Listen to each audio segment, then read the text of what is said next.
Hello students, मैंने जो theory part था हमारा थर्मोडायनेमिक्स चैप्टर का वो कंप्लीट कर लिया है।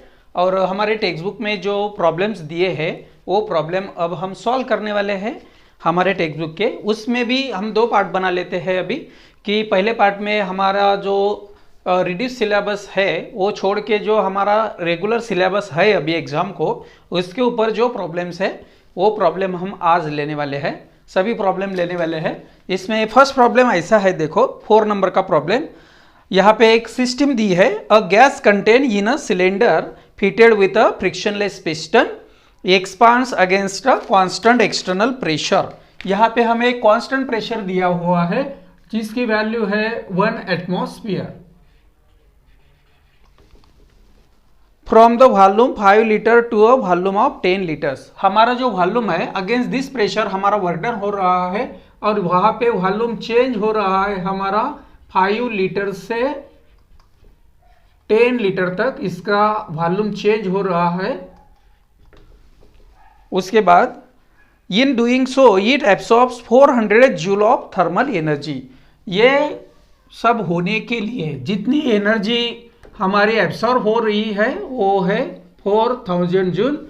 ये एनर्जी एब्सॉर्ब कर रहा है सिस्टम सराउंडिंग से। और इसके लिए हमें अब पूछा गया है कि जब इतना एनर्जी एब्सॉर्ब हो जाएगा तब यहाँ पे determine the change in internal energy of the system. तो हमें जो हमारी चेंज इन इंटरनल एनर्जी है वो हमें निकालनी पड़ेगी। यहाँ पे अगर हमें एक ऐसी बात दिख रही है कि वो अमाउंट ऑफ वर्डन होने वाला है, यहाँ पे अमाउंट ऑफ हीट गिवन या टेकन आउट है और इंटरनल एनर्जी है। तो ये डाटा देख के हमें अब ऐसा यहाँ पे ध्यान में आना चाहिए कि हमें यहाँ पे यूज करना चाहिए फर्स्ट लॉ ऑफ थर्मोडायनेमिक्स, क्योंकि ये तीनों quantity first law of thermodynamics में है। इसलिए प्रॉब्लम के सब दी हुई बातें जब हमें पढ़ने के बाद यहाँ पे कौन सी चीज़ें दी है और क्या निकालने का है, ये सब देखने के बाद हमें थोड़ा जजमेंट आ जाना चाहिए कि यहाँ पे हमारे प्रॉब्लम को कौन सा फार्मूला यूज करना पड़ेगा।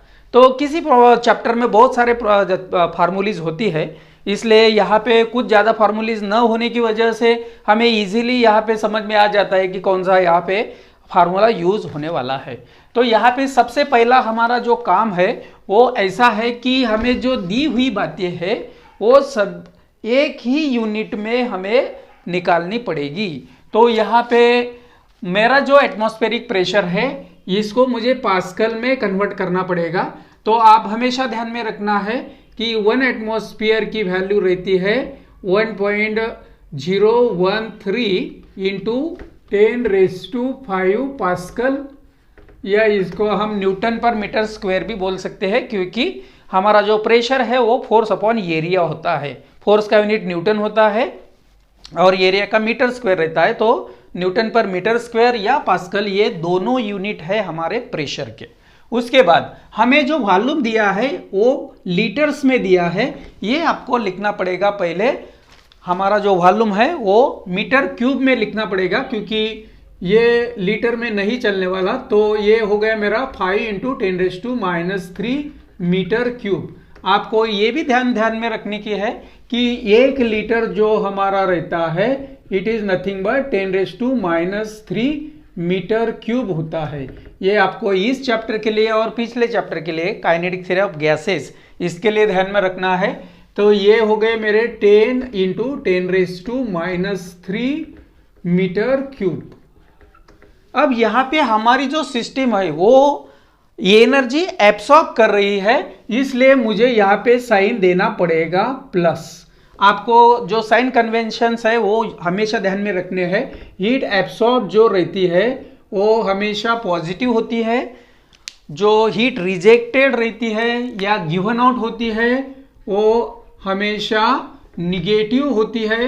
Heat rejected that will be negative. ये दो बातें हो गई। उसके बाद हमारा जो वर्क डन है ये पॉजिटिव रहता है जब हमारा वॉल्यूम इंक्रीज होता है, और हमारा वर्क डन निगेटिव रहता है जब यहाँ पे वॉल्यूम डिक्रीज होता है, वॉल्यूम जब डिक्रीज होता है तब वर्क डन निगेटिव होता है। और ये एक बात है, अमाउंट ऑफ हीट एब्सॉर्ब जो रहती है, अमाउंट ऑफ हीट एब्सॉर्ब जो है वो मैंने लिख दिया है यहाँ पे। अब ये दो हमें लगने वाले हैं साइन कन्वेंशंस, उनका यूज करके हम अब ऐसा जो हमारा वर्क डन है वो निकालते हैं पहले। तो मैं वर्क डन के लिए ये फार्मूला यूज करने वाला हूं, dW इज इक्वल टू, या W is equal to P dV के बजाय मैं V2 माइनस V1 ऐसा लिखता हूं। तो P की वैल्यू हमें मालूम है 1.013 इंटू 10⁵, और हमारा जो वॉल्यूम है वो 10-5 ऐसा लिख लेता हूं मैं, और 10⁻³ जो है वो ब्रैकेट के बाहर लिखता हूं, क्योंकि यहाँ पे 10 इंटू 10⁻³ रहता, यहाँ पे 5 इंटू 10⁻³ रहता, दोनों जगह पे हमने कॉमन निकाल लिया। तो ये हो गया मेरा अभी 10 - 5 हो गया, तो ये मल्टीप्लिकेशन आ जाएगा हमारा 5 3 = 15, ठीक है। देन 5 1 = 5 और ये एक 6 हो गए, देन 0 और ये हो गया 5, सो 5 पॉइंट इतना हो गया, और ये हो गया मेरा 10⁻², क्योंकि ये 5 है, ये -3 है, तो ये हो गया मेरा, ये तो 100 है, 100 से इसको अगर मल्टीप्लाई किया तो ये 506.5 जूल इतना हमारा वर्क डन हो रहा है। तो ये मैंने अभी स्पेशली वर्क डन निकाल लिया। आप थर्मोडायनेमिक्स का जो फर्स्ट लॉ है वो लिख के भी डायरेक्टली कर सकते हैं, लेकिन यहाँ पे थोड़ा सा कैलकुलेशन ज़्यादा होने की वजह से हम उसको सेपरेट कर लेते हैं। तो अब लिखेंगे हम according to first law of thermodynamics, according to first law of thermodynamics, यहाँ पे हम लिख सकते हैं अभी amount of heat given is equal to, यहाँ पे रहता है हमारा वर्क डन जो रहता है वो plus change in internal energy, ये हमारा फार्मूला है, या change in internal energy ΔU plus ये हो गया हमारा W। तो ये जो है हमारा यहाँ पे ΔU, इसको हमें निकालना है। तो ΔU निकालने के लिए मुझे क्या करना पड़ेगा, देखो कि ये जो W है जिसको वर्क डन नाम दिया है, तो ΔU is equal to Q minus यहाँ पे होगा मेरा W। तो यहाँ पे अकॉर्डिंग टू साइन कन्वेंशन हम कीमत डाल देते हैं। तो यहाँ पे Q की वैल्यू मुझे दी है वो है 400, ये हो गया मेरा 400 माइनस हमने जो वर्क डन निकाला है वो है 506.5। तो ये सब्सट्रैक्शन करने के बाद 506.5 माइनस 400, तो 106.5 जूल, और साइन लेना पड़ेगा हमें यहाँ पे माइनस, क्योंकि जो बड़ी वैल्यू है वो -506 है, इसलिए इसको हमें माइनस साइन देना पड़ेगा। तो यहाँ पे इसका मीनिंग जो हो गया, निगेटिव साइन आ रहा है, तो चेंज इन इंटरनल एनर्जी या डिक्रीज इन इंटरनल एनर्जी हम इसके बोल सकते हैं। सो चेंज इन इंटरनल एनर्जी या डिक्रीज इन इंटरनल एनर्जी उसको बोल सकते हैं। तो ये हो गई हमारी -106.5 जूल, ये हो गया हमारा आंसर। ठीक है, ये बहुत ही सिंपल प्रॉब्लम है, आपको ये साइन कन्वेंशंस का यूज करना है। यहाँ पे हीट एब्सॉर्ब हो रही है इसलिए हमने उसको पॉजिटिव ले लिया ये, और अमाउंट ऑफ वर्क डन जो है यहाँ पे पॉजिटिव आया, क्योंकि यहाँ पे वॉल्यूम 5 से 10 हो रहा है, इसलिए वॉल्यूम जब इंक्रीज होता है तब हमारा वर्क डन पॉजिटिव होता है। ये आपको ध्यान में रखने का है। वर्क डन के बारे में हमें ऐसा मालूम है, जब वॉल्यूम इंक्रीज होता है तो उस टाइम को work will be done by the gas होता है, और जब निगेटिव होता है तब work will be done on the gas होता है। आप सिंपली प्रॉब्लम के लिए ऐसा ही ध्यान में रखो कि वर्क डन जो है कभी कभी ऐसा दिया रहेगा कि work will be done by the gas तब पॉजिटिव लेना है, और work will be done on the gas तब निगेटिव लेना है। तो चलो मुड़ते हैं अभी नेक्स्ट प्रॉब्लम की तरफ। तो स्टूडेंट्स, हमारा नेक्स्ट प्रॉब्लम ऐसा है, देखो ये 5 नंबर का क्वेश्चन है। A system releases 125 kilo joule of heat. हमारी सिस्टम जो है वो 125 kilo joule of heat energy release कर रही है, वाइल 104 किलो जूल इतनी वर्क डन हो रही है। तो वर्क डन हमारा हो रहा है यहां पे 104 kilo joule work is done on the system, ऐसा बोला है। तो चेंज इन इंटरनल एनर्जी यानी डेल्टा यू हमें यहां पे निकालना है। तो यहां पे साइन कन्वेंशन के अनुसार फिर से एक बार मैं बताता हूं आपको कि यहां पे अमाउंट ऑफ हीट एनर्जी जो है वो रिलीज हो रही है। इसमें गैस जो है वो एनर्जी को रिलीज कर रहा है, इसलिए निगेटिव लेना पड़ेगा। जब गैस हीट एनर्जी एब्सॉर्ब करता है तब यहाँ पे प्लस साइन लेना पड़ेगा। जब गैस हीट एनर्जी सराउंडिंग को देता है तब निगेटिव लेना है। यहाँ पे हमारा जो वर्क डन है वो ऑन द सिस्टम हो रहा है, इसलिए ये भी निगेटिव लेना पड़ेगा हमें। तो जब हमारा work done on the system होता है तब निगेटिव रहता है, और बाय द सिस्टम जब रहता है तब हमें पॉजिटिव लेना पड़ेगा। तो चेंज इन इंटरनल एनर्जी हमको निकालने को बोला है। तो यहाँ पे मैं अब according to again we have again according to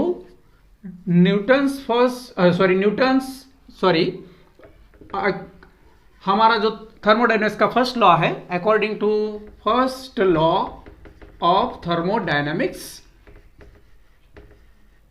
हम ऐसा लिख सकते हैं, amount of heat energy supplied delta Q, इसको लिखते हैं।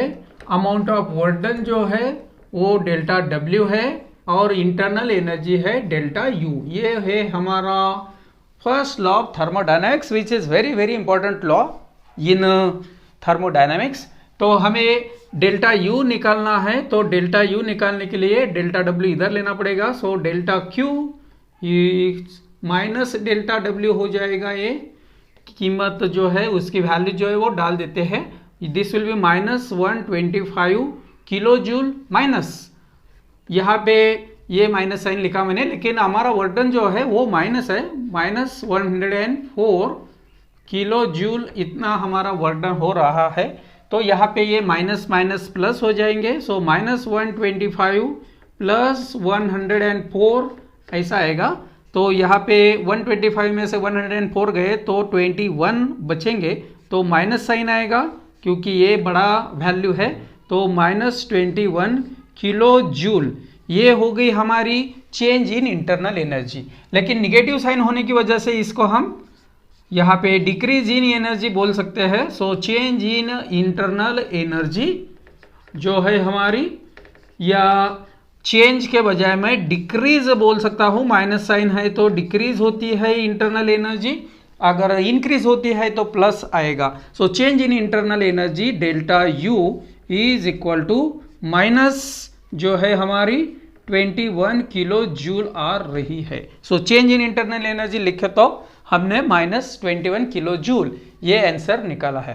तो ये हो गया हमारा नेक्स्ट प्रॉब्लम। ये 1 मार्क क्वेश्चन हो सकता है सिर्फ, इसलिए यहाँ पे कुछ ज़्यादा कैलकुलेशन नहीं है। आपको सिर्फ first law of thermodynamics according to sign conventions values को आपको पुटअप करना है, उसके बाद आपको आंसर मिल जाएगा। चलो मुड़ते हैं अभी नेक्स्ट प्रॉब्लम की तरफ।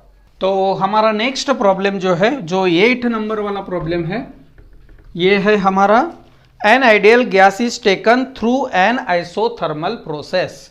यहाँ पे आइसोथर्मल प्रोसेस है, इसलिए हम बोल सकते हैं कि टेम्परेचर विल बी कांस्टेंट। ये हमारे इंफॉर्मेशन के लिए हमने पहले नोट डाउन कर लिया। If it does 2000 joule of work, हमारा यहाँ पे जो वर्क हो रहा है वो डेल्टा डब्ल्यू है, और वो हो रहा है 2000 जूल ऑफ वर्क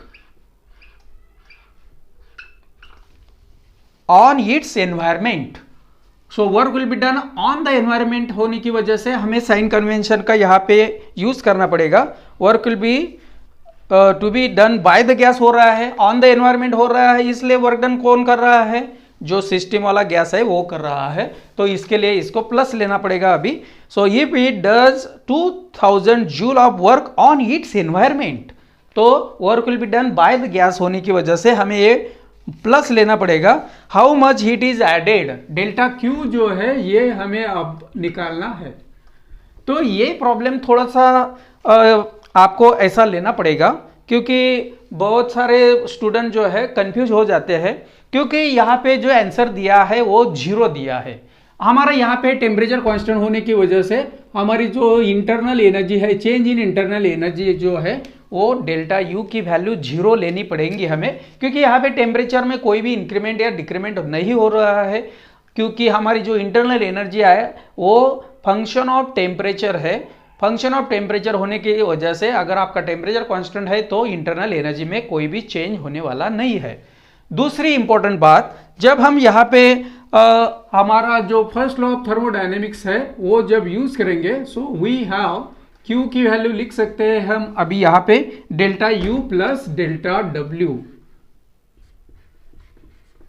तो आपको यहाँ पे जो अमाउंट ऑफ हीट एडेड है वो निकालना है। तो यहाँ पे जब मैं अमाउंट ऑफ हीट एडेड लिखूंगा तो कुछ स्टूडेंट क्या सोचेंगे, अभी इंटरनल एनर्जी जो है इसकी वैल्यू 0 है, इसकी वैल्यू 0 होने की वजह से यहाँ पे जो हमारा वर्डन है वो वर्डन यहाँ पे 0 नहीं हो सकता है, क्योंकि मुझे डेल्टा क्यू निकालना है। तो डेल्टा डब्ल्यू की वैल्यू मैं 2000 यहाँ पे लिख देता हूँ और ये जो है वो 0 है। तो यहाँ पे ये जो 2000 जूल ऑफ वर्क है वो हुआ है ड्यू टू दिस एनर्जी, क्योंकि यहाँ पे अगर इंटरनल एनर्जी होती गैस को तब हम इसका आंसर 0 ले सकते थे, क्योंकि वहां पे वो जो वर्डन है वो सिस्टम कर रही है ऐसा हमने मान लिया होता। लेकिन यहाँ पे हमारी इंटरनल एनर्जी आपकी गैस की जो है वो 0 है। ये 0 होने की वजह से ये अमाउंट ऑफ हीट जब दी जाएगी तभी अमाउंट ऑफ वर्डन हो सकता है। इसलिए हमें यहाँ पे 0 आंसर लिखने के बजाय 2000 जूल इतना जो हमारा हीट है वो ऐड हो रहा है ऐसा लिखना पड़ेगा। सो डेल्टा क्यू की वैल्यू हमें मिल गई 2000, और बहुत सारे नवनीत के बुक में भी ये आंसर दिया है। तो हमारे बुक में बहुत सारे मिस्टेक्स है, वो हमें नेक्स्ट जो पब्लिश होने वाला बुक है उसमें दिख जाएंगी। तो यहाँ पे आपको एक बात ध्यान में रखना है कि इंटरनल एनर्जी यहाँ पे चेंज नहीं हो रही है। इंटरनल एनर्जी अगर यहाँ पे चेंज नहीं हो रही है तो वो हमारा जो गैस है वो कोई भी वर्क परफॉर्म नहीं करेगा। इसलिए अमाउंट ऑफ हीट एडेड जो है हमारी यहाँ पे जो आइसोथर्मल प्रोसेस होने की वजह से यहाँ पे हमारा जो वर्डन है वो होगा जो हम हीट ऐड करेंगे गैस को, ये आपको ध्यान में रखना है। चलो मुड़ते हैं अभी नेक्स्ट प्रॉब्लम की तरफ। तो हमारा जो 9 नंबर का प्रॉब्लम है वो है अब हमारा ऐसा दिया है, देखो an ideal mono atomic gas, यहाँ पे हमें मोनो एटॉमिक गैस दिया है, is adiabatically compress so that it's final temperature मैं T2 से दिखाता हूँ, ये हो गया है हमारा twice its initial temperature. Initial temperature का ट्वाइस हो गया, इसलिए मैं ऐसा इक्वेशन लिख सकता हूं अभी T2 is equal to that is final temperature is twice the initial temperature, T1 है हमारा इनिशियल टेम्परेचर। और what is the ratio of final pressure to the initial pressure, that means P2 upon P1, ये हमें निकालने को बोला है। बस इतना ही आपको प्रॉब्लम में दिया है। तो यहाँ पे पहली बात ऐसी हो जाती है कि अगर आपका मोनो एटॉमिक गैस है तो मोनो एटॉमिक गैस के लिए आपको गामा की वैल्यू मालूम होनी चाहिए, क्योंकि ये है हमारा एडियाबेटिक प्रोसेस। एडियाबेटिक प्रोसेस में जो इक्वेशन ऑफ स्टेट है वो 3 हमारे इक्वेशंस है, इसलिए जैसी सिचुएशन रहेगी उसके हिसाब से हमें जो इक्वेशन ऑफ स्टेट है वो लेना पड़ेगा। चलो समझ लेते हैं ये प्रॉब्लम को। मोनो एटॉमिक गैस होने की वजह से उसका जो गामा है रेशियो ऑफ 2 स्पेसिफिक हीट्स, या उसको हम बोलते हैं पर्टिकुलरली जो गामा है इसकी वैल्यू मोनो एटॉमिक गैस के लिए लेनी पड़ेगी मुझे 5/3। तो यहाँ पे हमारा जो मोनो एटॉमिक गैस है इसके लिए गामा की वैल्यू 5/3 कैसे आई वो समझ में हमें लेना पड़ेगा। तो हमारा जो गामा है इसका फार्मूला होता है 1 + 2/f, ये हमारा फार्मूला होता है। तो हमारा अगर मोनो एटॉमिक गैस है तो उसको एक ही मॉलिक्यूल है, तो जब कंटेनर में सपोज ये रूम में वो मॉलिक्यूल एक जगह से दूसरी जगह पे गया तो उसका 3 कोऑर्डिनेट्स चेंज होने वाला है। जब 3 कोऑर्डिनेट चेंज होते हैं तो हमारा जो डिग्रीज ऑफ फ्रीडम है वो due to the translational motion 3 हम पकड़ते हैं। तो यहाँ पे ये हमारा हो गया 1 + 2/3। डायटोमिक मॉलिक्यूल के लिए अलग सिचुएशन होगी, क्योंकि डायटोमिक मॉलिक्यूल है तो उसको ट्रांसलेशनल मोशन भी होगा और रोटेशनल मोशन भी होगा। अब आगे जाके और वाइब्रेशनल मोशन भी होता है, तो उसके हिसाब से हमें डिग्रीज ऑफ फ्रीडम लेने पड़ते हैं। ये वैल्यूज हम डायरेक्टली ध्यान में भी रख सकते हैं। तो ये हो गए मेरे 5/3। तो गामा की वैल्यू जो है हमारी मोनोएटॉमिक गैस के लिए वो है 5/3। तो यहाँ पे अब समझ लेते हैं कि सिर्फ आपको एडियाबेटिक प्रोसेस के लिए ये जो हमारा एक कॉमन ऐसा जो हमारा इक्वेशन है, इक्वेशन ऑफ स्टेट, वो है PV⁻γ = कांस्टेंट। ये आपको ध्यान में रखना है सिर्फ। इससे हम 2 और इक्वेशन बना सकते हैं। वो ऐसे आएंगे, देखो PV = nRT ऐसा मुझे मालूम है, PV = nRT ऐसा मालूम है। तो यहाँ पे अगर मैंने V की वैल्यू निकाली तो V की वैल्यू आ जाएगी यहाँ पे nRT/P। तो ये जो V की वैल्यू है ये इक्वेशन में मुझे डालना है। तो P इंटू V की वैल्यू क्या है nRT/P, उसकी पावर है गामा = कांस्टेंट, ऐसे लिख सकते हैं। तो यहाँ पे P की पावर गामा है और वो डिनोमिनेटर को है, और यहाँ पे 1 पावर है तो 1 - गामा ऐसा लिखना पड़ेगा। सो P⁻1 - गामा और T की पावर आएगी सिर्फ यहाँ पे गामा। ये n और r तो कांस्टेंट है, तो ये हो गया हमारा न्यू कांस्टेंट तैयार। तो ये इक्वेशन आपको ध्यान में रखना है। अगर यहाँ पे मैंने P की वैल्यू निकाली तो वो nRT/V आएगी, उससे भी हमें एक अलग टाइप का इक्वेशन मिलेगा। जैसा ये है पहले वाला, ये है हमारा दूसरे वाला, ये दूसरे वाला इक्वेशन है। अब इसका यूज हमें करना पड़ेगा। तो यहाँ पे मैं ऐसा लिख सकता हूँ अभी, we have for adiabatic process, क्या लिख सकते हैं हम कि हमारा जो इक्वेशन ऑफ स्टेट है वो आएगा P⁻1 - गामा T⁻γ = कांस्टेंट। ये है हमारा इक्वेशन ऑफ स्टेट जो इस पर्टिकुलर प्रॉब्लम के लिए हमें यूज करना पड़ेगा।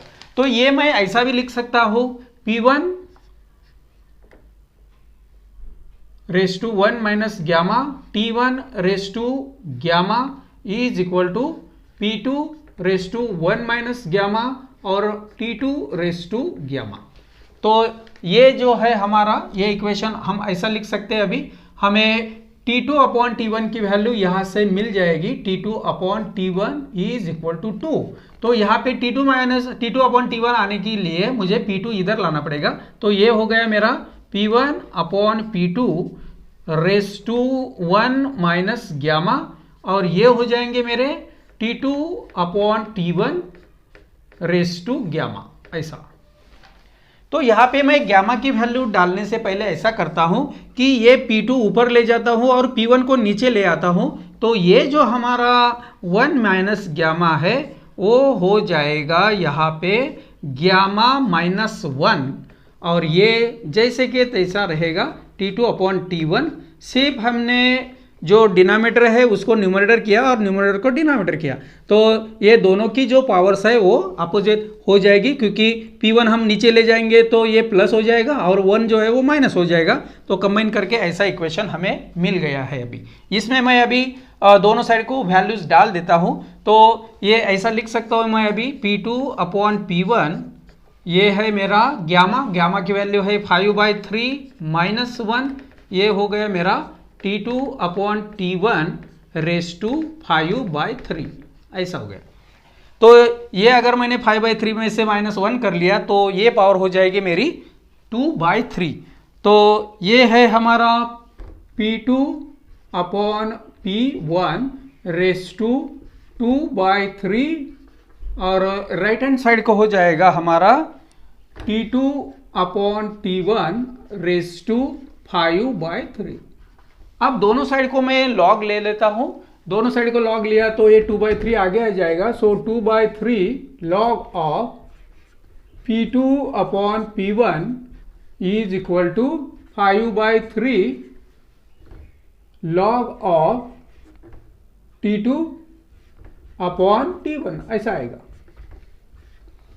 तो यहां पे मैं जो T2/T1 है ये सॉल्व कर लेता हूं। ये है मेरा 2/3 log of P2/P1 is equal to 5/3 log of, ये मुझे निकालना है T2/T1। T2/T1 की जगह पे मैं T2 की वैल्यू डाल सकता हूं। T2/T1 की वैल्यू हमने निकाली है, वो है 2। तो ये हो जाएगा मेरा 5/3 और log ऑफ 2 है, log ऑफ 2 की वैल्यू रहती है 3010, ये वैल्यू है। आपको ध्यान में रखना है, हमेशा log ऑफ 2 की वैल्यू ध्यान में रखना है 0.3010। तो ये अगर मैंने सॉल्व किया तो ये स्टेप और ये स्टेप देखो आप अभी, तो ये हो जाएगा हमारा, ये 3 कैंसिल हो जाएगा और ये 2 जो है वो 5 को डिवाइड हो जाएगा। तो log of P2/P1 is equal to 5/2, ये है हमारा 0.3010। ये भी सॉल्व कर लेते हैं। log ऑफ P2/P1 हमें निकालना है, तो ये हो गया मेरा 5/2, दैट मीन्स 2.5 ये हो जाएगा और ये है हमारा 0.3010। तो 25 का जो ये है वो मैं 25 से इसको मल्टीप्लाई कर लेता हूं। 25 0 जार 0, ठीक है। तो 25 1 जार 25 ऐसा आ जाएगा। 25 3 जार 75, ये मेरा मल्टीप्लिकेशन हो गया। अभी पॉइंट वहां मुझे कहां पे देना है, देखो ये है हमारे 4 और एक 5, तो 1 2 3 4 5, तो ये हमारा आंसर हो गया 7525। तो इसके बाद अभी यहाँ पे हमें P2/P1 की वैल्यू निकालना है। तो ये अगर log ऑफ P2/P1 है तो मुझे अगर दोनों ये साइड में एंटीलॉग लेना है तो ये हो जाएगा सिर्फ एंटीलॉग ऑफ लॉग, हमेशा अभी P2/P1 रहेगा। तो ये मैंने एंटीलॉग लेने की वजह से P2/P1 बचा यहाँ पे, और यहाँ पे लेना पड़ेगा मुझे एंटीलॉग ऑफ 0.7525 ऐसा लिखना पड़ेगा। तो अगर मैंने इसका एंटीलॉग देखा तो P2/P1 जो हमारे बुक में आंसर दिया है वो है 5.656 और डिवाइडेड बाय 1 कर लेता हूं, तो रेशो हो गया हमारा P2/P1, इसकी वैल्यू आ रही है 5.656।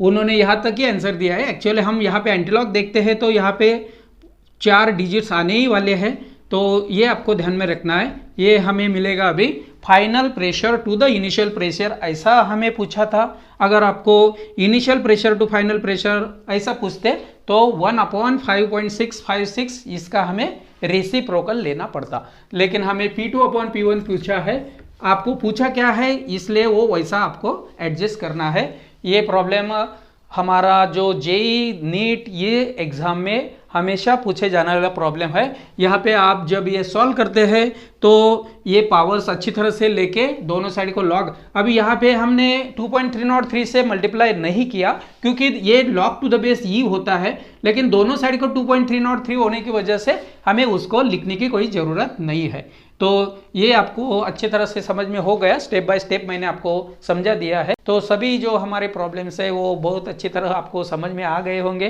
तो धीरे धीरे हमारी अभी प्रैक्टिस बढ़ेगी, तब जो कन्वर्शंस वगैरह है वो भी आपको कुछ ज़्यादा बताने की ज़रूरत नहीं पड़ेगी।